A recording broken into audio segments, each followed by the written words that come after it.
geldiniz mi? Ben de tam çanta montajına başlayacaktım. Pazar günü evde oturmaktansa hava biraz kapalı, çıkayım hiç olmazsa motorun yeni aldığım tak gezini montajlayayım diye düşündüm. 50'lik motoruma geri götüreceğim, şu an üstündeki çantam bu 50'lik bir Mondial motorum var. Büyük motorun yanına evden gelmek için tutuyorum ama daha evin yanına getiremedim onu. Hepinize iyi pazarlar, öncelikle hoş geldiniz. Bugün Adventure'ın 55'lik bir alüminyum çantasının montajını yapacağız.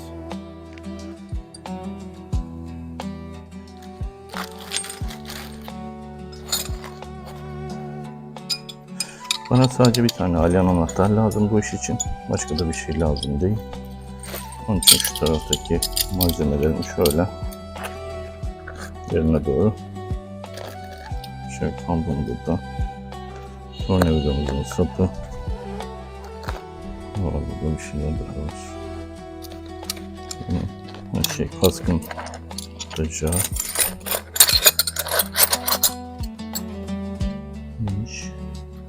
Sigorta sökme aparatımız. Şöyle. Şimdi öncelikle şunu yerinden çıkartayım ben. İçini boşaltmadım.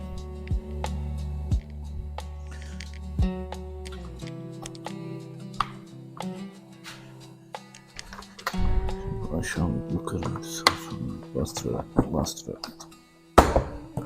Evet. Allah gülle gibi bu da. Şöyle aşağıya alalım. Ama aslında sorarsanız çok pratik bir alet bu. Ne kadar oldu? 6 ayı geçti bunu takalı. Aynı alyan söküyor zaten. Tam yerine oturmamıştı. Çünkü buraya göre değil bu tablosu. Olsun.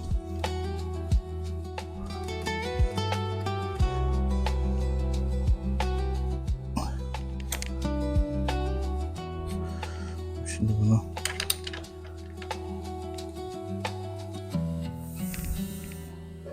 sökebildiklerimizi sökelim, sökemediğimizi aşağıdan pensille tutmak gerekecek. Sanırım hepsini tutmak gerekecek. Şöyle koyalım çantamızın üstüne. Evet, şunun içindeydi diye hatırlıyorum. Evet. Geçen ameliyat eldiveni aldım, elim kirlenmesin, yağlamada falan diye. 100'lük satılıyor en az. Kalanını eve götürdüm. Hanım diyor ki bunlar ne yapacaksın? Evet. Şimdi bu eski montaj malzemelerini kaybetmemem lazım. Bunu da götürüp tekrar diğer motora takabilelim.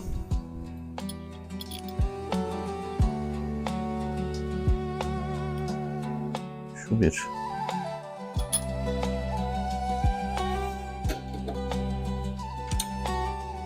Aslında montaj işleri çok zor değil ama şeye dikkat etmek lazım. Bu vidaların gevşememesi için ilaçla sıkmak gerekiyor bunlar normalde. İlaçlamıyorsak da mutlaka ara sıra dikkatlice kontrol etmek lazım, gevşeyen var mı diye. Şimdi seleyi bağladığımız yer nispeten yol titreşiminden biraz izole bir yerde. Sebebi de arka süspansiyon merkezi çatalın oradan yaptığında yoldan gelen şoku absorbe ettiğinde en arkaya doğru kesik ve sert yüksek frekanslı titreşimler oluşturmuyor. Burası daha çok salınacak gibi sallanıyor. Ama çatala yakın yerlerdeki vidalarımız çok daha hızlı gevşiyor. Örneğimiz nedir? Örneğimiz şurasıdır. Şu kaza yağı mesela gevşemeye acayip müsait bir şeydir.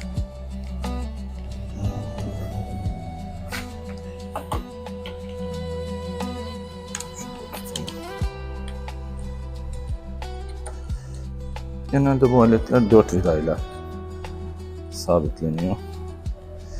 Şimdi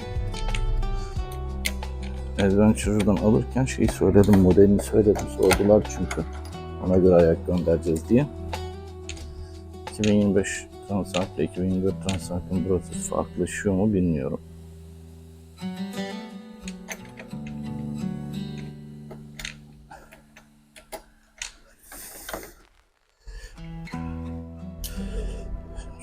aldım.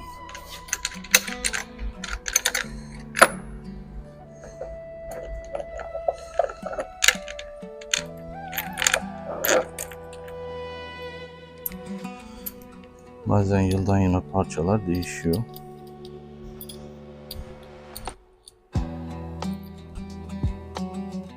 Kısıtlıymış, hava yağacak. Baba çıkma dedi bana. Ben de ya hava açık çıkayım, motorla biraz dolaşayım falan diye çıktıydım. İyice çanta montajı. Aksiyonu değerlendirmişim. Hava çok hızlı kapattı. Orada da böyle aydınlık bir yere geldim ki siz bir şeyler görebilirsiniz diye. Ya aslında motorla gezmek, sadece gezmek şu andaki şeyim ama bazı sorunlar sebebiyle şu anda gezemiyoruz. Evet.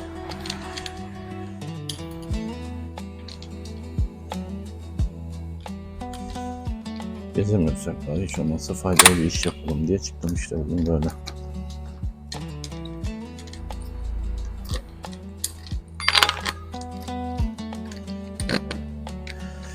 Çok zor oluyor. Şimdi ben gençliğimde tır şoförlüğü yaptım. Yapan var mı içinizde bilmiyorum. Öyle bir vasıtada, öyle güzel bir alet çantanız oldu ki. Ağır lokma, hafif lokma, yıldız açık ağız anahtarların tüm takımları. Herhangi bir şey sökmeniz gerektiği zaman ya bunu ben nasıl sökerim? Elimdeki anahtar bu iş için yeterli olur mu? Demezsiniz. Binek arabada zaten kendimiz bir şey yapmıyoruz. Onun için sonra motorda kendim bir şeyler yapmaya kalkınca eldeki araç gerçi o kadar az geliyor ki bana. Ki bir de işin kötüsü motorda çok malzeme götürmemeniz de gerekiyor. Çünkü makineyi ağırlaştırmamanız lazım. Çünkü burada bir idealistik, bir optimal değer tutturmanız lazım. Dediğim gibi böyle bir şeye alışık olan birisi için de bu oldukça zor bir şey. Şimdi bu tarafı söktük.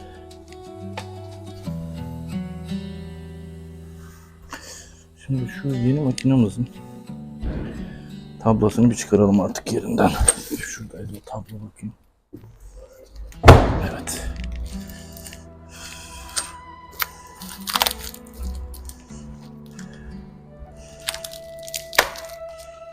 Motorda falçata da bulundurmak gerekiyor mu? Kesici bir şey. Bende en keskin şey tornavida budur çünkü.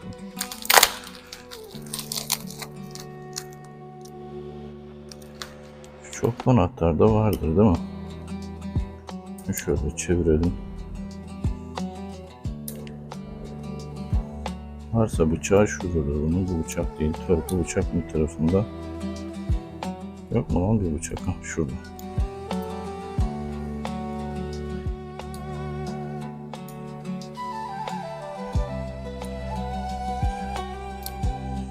Şu şekilde bir bıçağımız da oldu.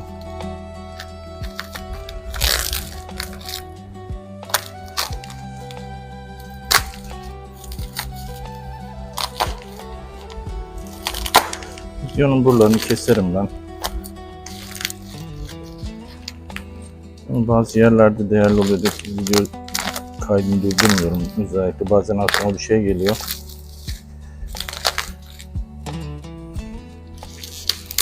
Evet. Bir sürprize karşılaşmazsak şayet.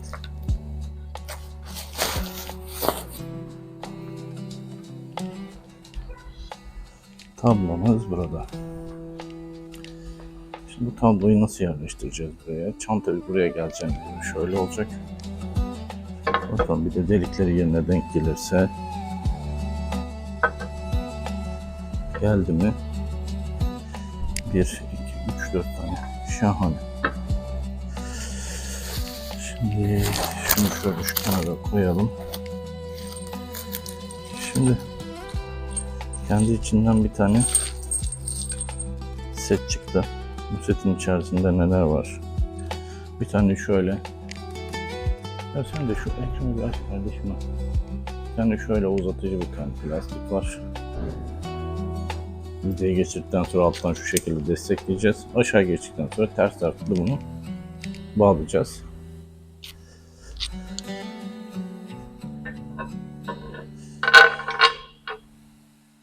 Şu şekilde koyup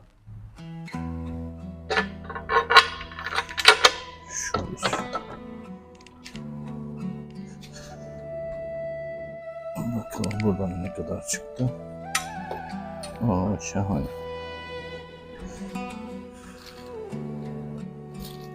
Şuradan alyamızı alalım.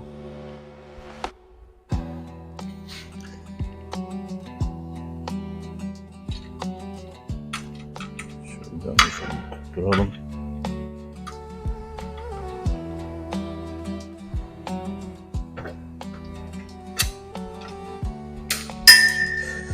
Kritik olan şey, el yanaşmayan bir yerde güzel contalı sökülmesin diye uçları contalı şey göndermişler. El yanaştı. Bir tanesini tutturdum. Sevdim bunu. Peki neden bir uzun bir kısa var?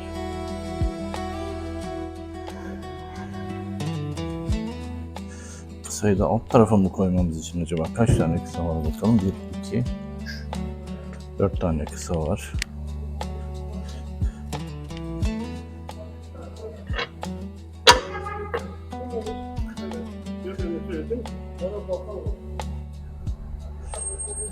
Şunu da şuraya koyduğumuzda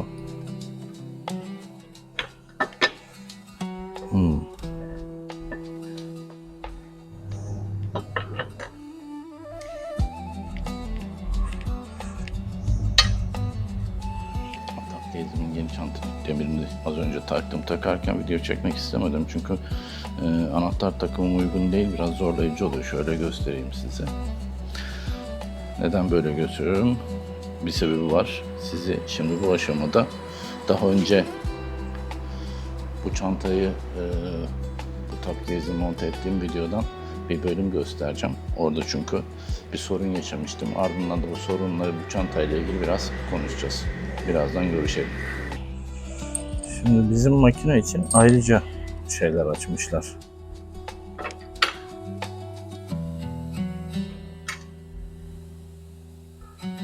Dört delik açmışlar. Üstündeki standart 4 delik eskisine ait sanırım.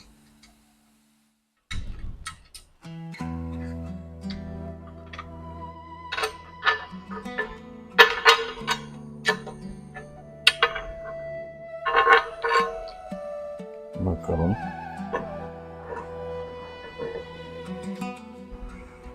Bunlar denk geliyor.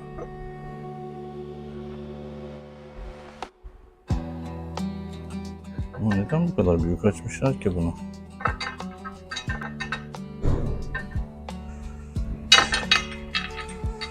Şaşırtıcı. Yani çok daha sıkı tutabilecekken çok daha yavaş tutacak. Evet.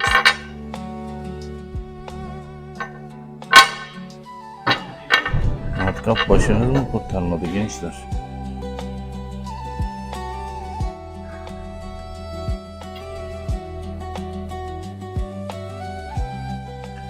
Evet, üzücü tabii.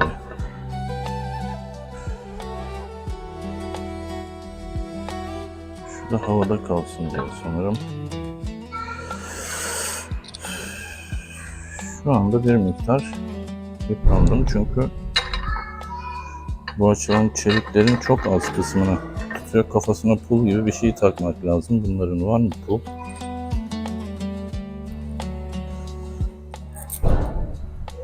Daha büyük pul lazım.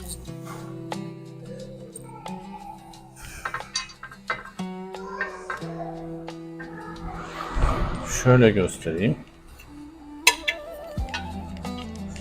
Şimdi orijinal delik şuradaki şu başlığa göre dikkat edin. Bu tam oturuyor buraya ve daha etli bir kısım tutuyor. Orada benim makineye uygun bir başlık alanı açmışlar. Tabii bunu oldukça büyük açmışlar. Tabii gene tutacak mı tutmayacak değil ama dikkat ederseniz alt tarafından çok ince bir kısmını tutuyor. Kapkalın tablanın çok zayıf bir kısmını tutuyor. Bu da çantaya yük bindiği zaman bunu buradan kopmasına sebep olur. Ne yapmalıyız? Şimdi yine demin söylediğim gibi tırcı olsaydık, tırda hemen bunun için oraya uygun bir malzememiz olurdu.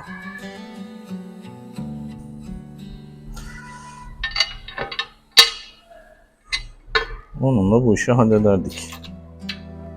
Burada maalesef bunu yerine böylece takmamız gerekiyor. Hiç hoşlanmadım bundan Adventurer, sana söyleyeyim.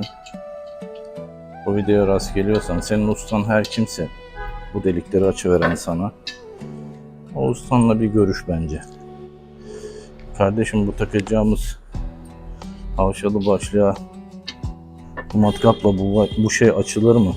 Sen manyak mısın diye sormanızı tavsiye ederim.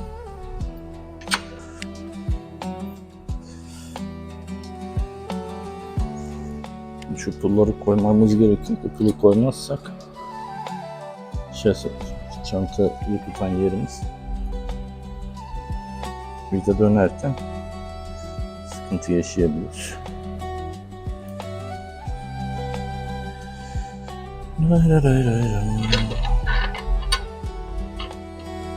Belki de usta buraya daha kalın bir şey takılacağını hayal etmiş olabilir ama bizim makinenin üstündeki delik, yani bu çantanın takıldığı deliğin çapına göre bir şey bu vida. Şunları sökeyim de şuradan kulbuna da koyayım. İyi usta neydi? Parça artıran usta. Ya bunu çıplak gözlerimle çok gördüm yurt dışından. Araçlar geldi bir dönem, permi denen bir şeyle. Hangi yıllardan konuşuyorum? 70'lerden konuşuyorum, 80'lerden. 80'lerin başı falan gibi. Sanayide şimdi tamir edeceğiz aracı. Tabii kimse daha önce görmemiş. Ustaya da bir şey diyemiyorum o yüzden. Kimse bunu görmediği için sökmeye çalışıyoruz ama sökerken, maplerken bir yerde bir şey yazmayı unutuyorsun. Makineyi toplarsın. Hani bu şey olarak, efsane olarak anlatılır ya, efsane değil, ben kendi şahit olduğum bir şey anlatıyorum size. Toplarsın karbüratörü, ulan bir parça artar. Dersin ki usta bir parça arttı. Bu ne? Gözünüzü canlandırın cevabı. Gavur onu boşuna takmış. Abi, gavur onu niye boşuna takmış olsun, gözünü sevdiğim. Biz sökerken içinde bir yerde takılıydı bu. Yok. Gavur fazla takmış. Al sana gavur, ondan sonra 2 litre yakan araç 6 litre yakarsan gidersin usta. Bu aleti ben sana getirdiğimde 2 litre yakıyordu. Şimdi benzin dayandıramıyoruz buna. Ne olacak? O parçayı da çoktan çöpe atmış olur zaten. Bu da hiçbir yerden bulamazsın. Neler geliyor aklıma. Ya bu video bir değişik oluyor. Bunu belki yayınlamam ya. Hoşuma gitmedi yani. Biraz da can sıkıntı değil de üzücü bir durum. Ülkedeki bu farkındalık eksikliği diyorum ben bunu. Yaptığım işte de. Bir organizasyonel sürdürülebilirlik konusunda bir çabam var. Bunun geliştirilmesi konusunda bu benim bir meraklı olduğum bir alan. Bunu tutacak bir anahtarım var mıdır benim ya? Belki de şu. Nasıl ya? Şunun karşı var mı ya? Yani. Bugün sanırım bağlı bir gündeyiz. Her şeyin ters gitmediği, kısmen ters giden bir gündeyiz.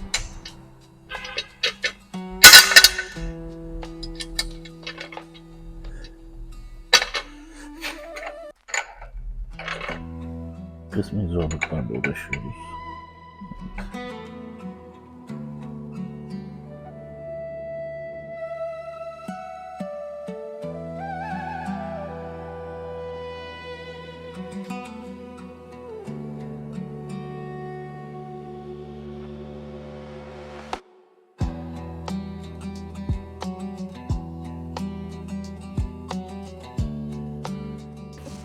Yeni mounting bracket'im geldi. Göstereyim şöyle.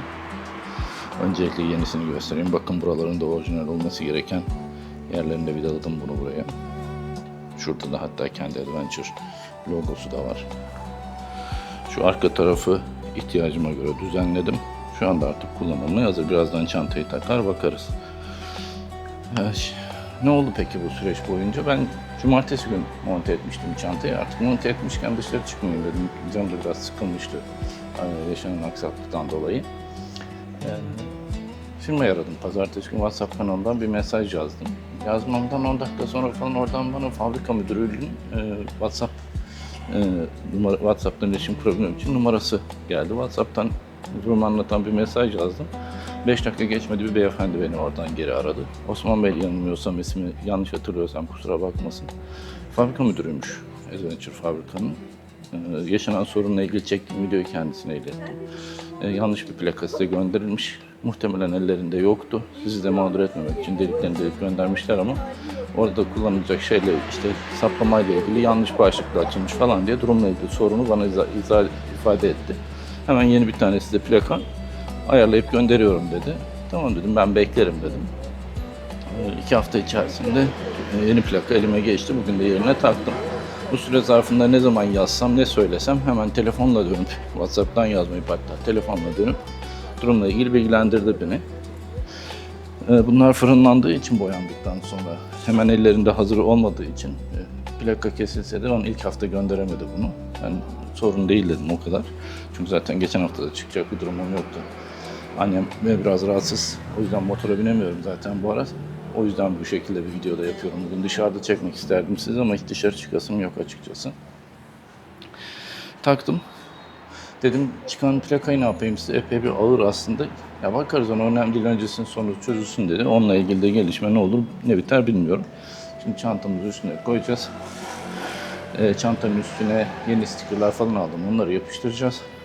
Böylelikle bugün bu çantayla ilgili işimiz de nihayetlenmiş olacak. Saat şu anda 2'ye geliyor. Belki bir saat bir çıkar dolaşırım da tam emin değilim. Otoparktayım şu an. Otoparkta bayağı dolu. Ben en iyisi çantamın üstüne koyayım. Biraz da çantanın kendisinden size bahsedeyim. Birazdan çantayı üstüne koyduktan sonra. Şimdi bunu güçlü olsa montajladım. Neden? Çünkü 13 anahtarım olmadığı için. Yağmur başladı mı? Başlamadı. 13 anahtar olmadığını tutamadım ama başlamış yani. Şimdi bunu nasıl koyuyoruz ona bir bakalım. Şimdi bunu şurada kafalarının geçtiği 3 tane yer var. 4 tane pardon. Aşağıda. Anahtar oraya oturuyor. Tabii şimdi birazdan size göstereceğim. Çanta neredeyse 2 santim geride olabilecekken 2 santim önde olduğu için artçının oturacağı yeri böyle olunca da daraltmış olduğu.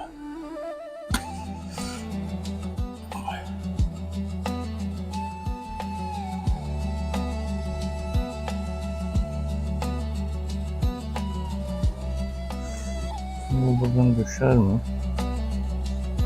Zıplamanın etkisiyle bir şeyin etkisiyle düşmez. Düşmeyeceğine umut ediyoruz. Düşerse nereye gider? Öne doğru gider. Öne doğru gittiğinde bir sıkıntı çıkartır mı? Çıkartmaz.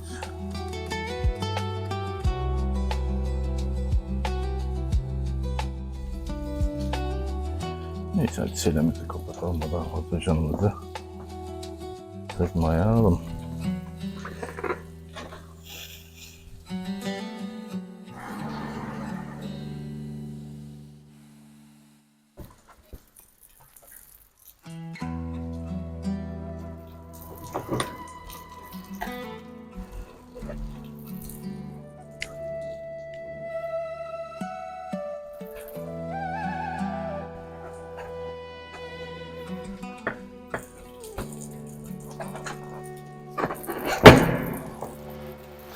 Bu seriyi kapatmamda bir yöntem var. Böyle arkadan aşağıya 2 tane tırnakları var çıkık.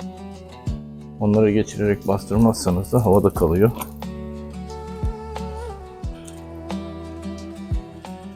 Şimdi gelelim fasulyenin faydalarına. Şimdi beklerken şu montumu giyerim. Motoru çıkaracaktım, çıkaramaz olduk. Yağmur yağdı çünkü.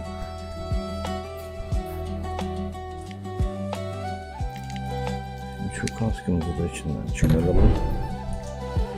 Sürüş işimiz yalan olduğuna göre.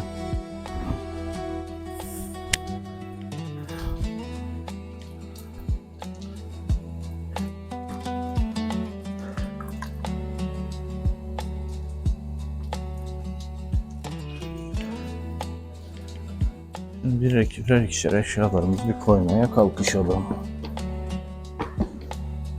Şimdi şu benim sürüş montum. Eve götürmüyorum.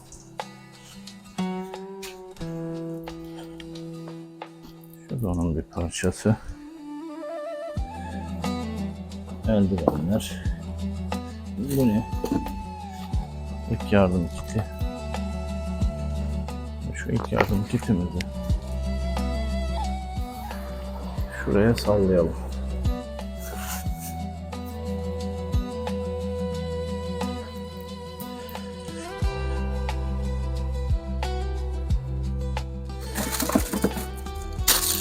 Kapağa başka ne koyabiliriz?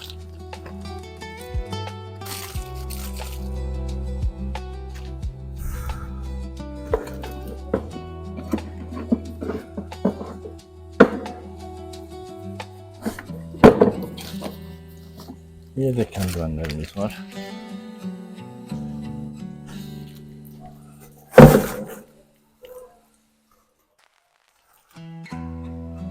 Bunlar buraya konabilir.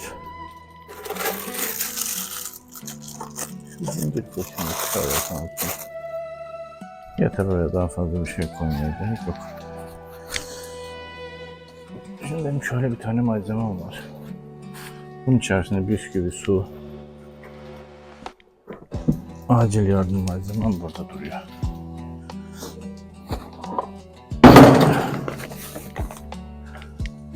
Ya boylamasına bir girersen var ya. Girdi mi be? Bakayım. Böyle çok yüksek oldu. Görmek için şunun üstüne çıkacağım. Sığmadı. Sığverseydi tam bir efsane olacaktı.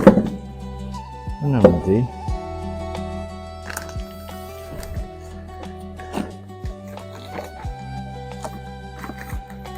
Şu şekilde. Şöyle. Kışlık eldivenlerimiz.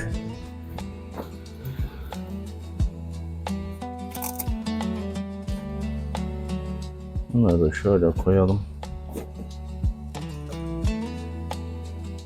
Evet, çantanın içinde bir şey kaldı mı? Kalmadı.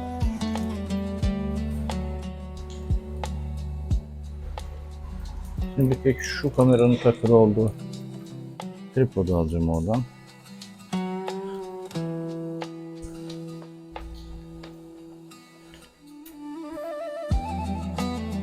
Şu.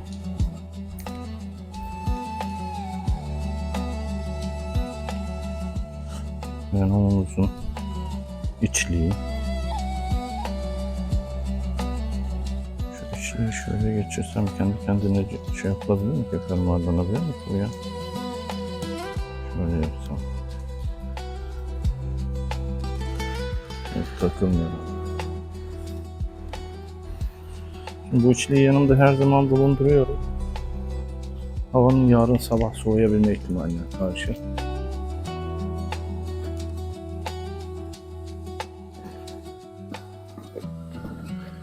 Şöyle bunların üzerine yayayım şuraya bir zemine.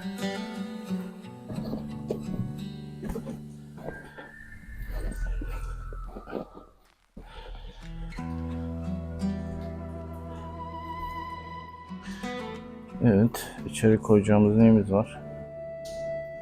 Montumuzu alıyor mu? Alacağını zannediyorum. Şöyle. Montu da aldı, gayet güzel. Tamam. Kapanıyor mu peki? Kapandı gitti.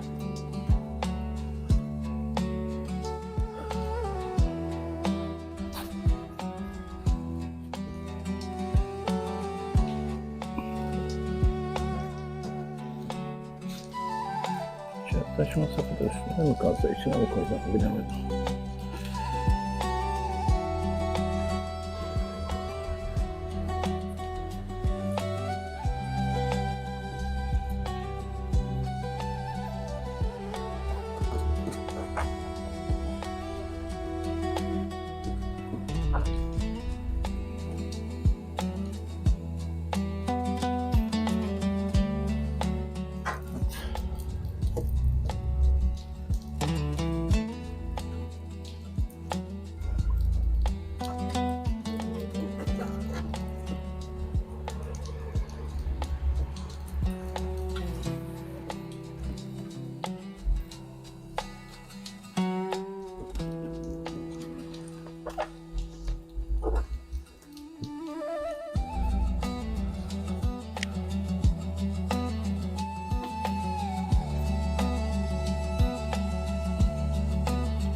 Böylece oldu.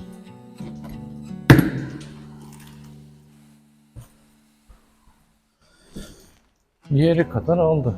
Tabii alamadığı bir şey var. Diğerine koyduğum tepesi bombeli olduğu için. Kenarda boşluk kaldı mı?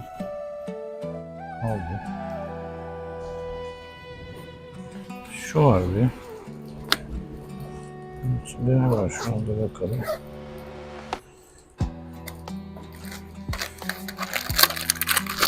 Bir tane hanım evler buldum.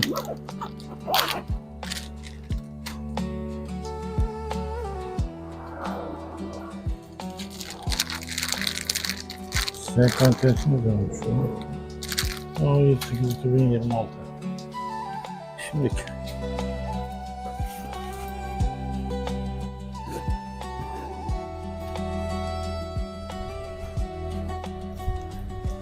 Şimdi bunu da koymak gerekiyor. Çünkü bu benim önemli bir malzeme.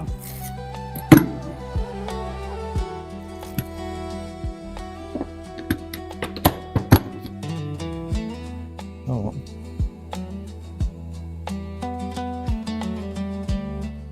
Hatırlarsanız başlayalım buraya koymuştum. Şu aşağıda gördüğünüz plastik top case'im vardı. Şimdi artık Adventurer markasının alüminyum top case var. Top case'in kendi tasarımıyla ilgili söyleyecek çok bir şey yok. Bununla birlikte böyle bir diğerine göre daha sağlam olduğunu düşündüm. Çünkü diğer bütünle plastik bağlıydı. Tablosu da plastikti. Plastik vidaların tabloya tuttuğu yerleri de fena değildi ama netice itibariyle alüminyum bir case gibi olmaz. Hadi şöyle etrafında bir dolaşalım son kez.